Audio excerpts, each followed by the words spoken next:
Welcome back, AP Biology. We're going to be tackling 7.2 and actually skipping to 7.5 in this video as we talk about the first step of cellular respiration, glycolysis, and then fermentation, or what those who don't breathe oxygen will use. So, as I mentioned in our last video, cellular respiration is a multi-step process, and today we're talking about the universal form of energy extraction from sugar, glycolysis.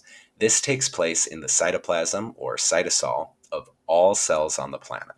So you do it, your dog or cat does it, the bacteria crawling on your skin do it. So this is also a great piece of evidence for evolutionary history. If we're looking at all organisms on Earth have a single common ancestor, or LUCA, our last universal common ancestor, the fact that every single cell on the planet utilizes the same step for energy production shows that it's a very effective form of energy production, but it's been conserved throughout all cells on the planet as they diverged. And so it's going to use glucose, which has 6 carbon atoms. And remembering how many carbons or things is going to be important as we just keep a mental tally of where things are coming and going with our equation of sugar plus oxygen equals carbon dioxide, water, and energy. We're going to actually have to spend energy in this first step. So we've got to get 2 ATP to get it going. And then we're going to have a couple of these NAD electron shuttles around.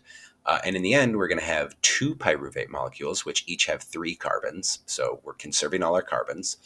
We're going to end up with 4 ATP, which, since we had to spend 2, gives us plus 2 overall. And we have 2 fully reduced electron shuttles that we're going to be able to take with us to the final stage. So the type of energy production we're doing at this level and the next level is called substrate level phosphorylation. And that's because it's guided by enzymes called kinases that are going to help attach a phosphate from product to, from the substrate to ADP, which is going to make ATP. And so glycolysis is not just one simple step. I do not expect you to memorize this chart. I do not expect you to memorize all these terms and all these intermediate stages. Realistically, the only 2 things you should know is glucose is going in and pyruvate is leaving.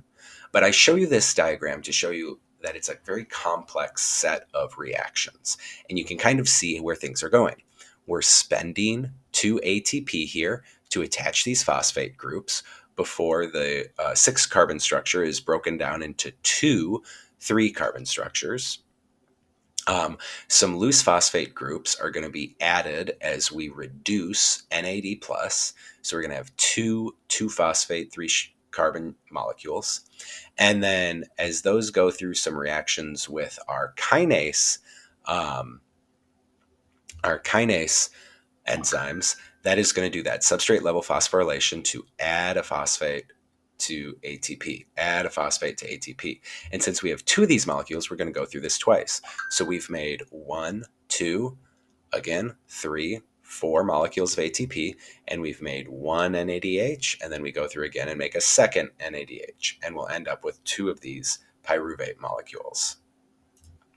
So to simplify this, glucose, 1 molecule of glucose is going in and 2 molecules of ATP are going in. We're then going to turn around and end up with 4 ATP for a net total of plus 2 ATP. And we're going to end up with 2 of these high energy electron shuttles and some pyruvate.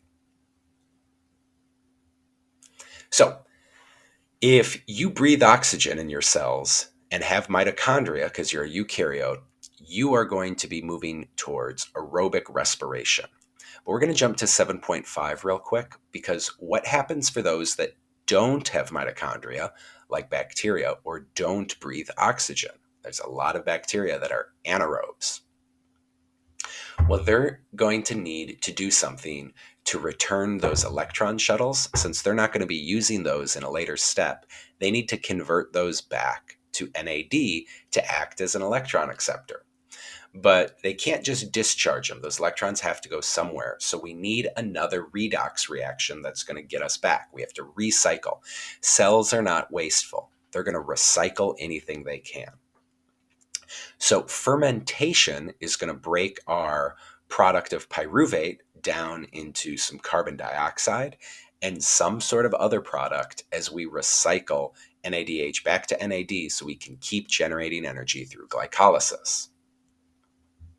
So there's hundreds of different pathways that bacteria can do this in, and even your cells will sometimes use fermentation pathways.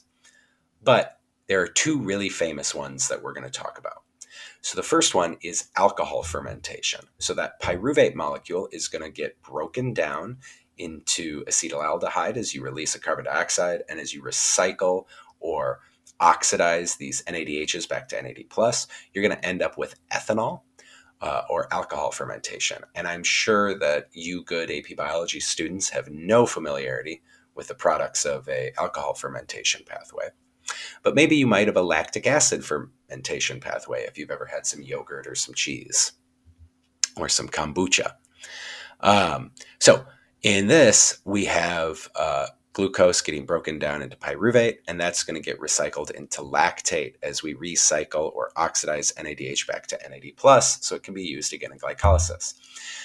You also might be familiar with this if you work out and you've ever felt that burning in your muscles as you're using them in anaerobic exercises like lifting weights.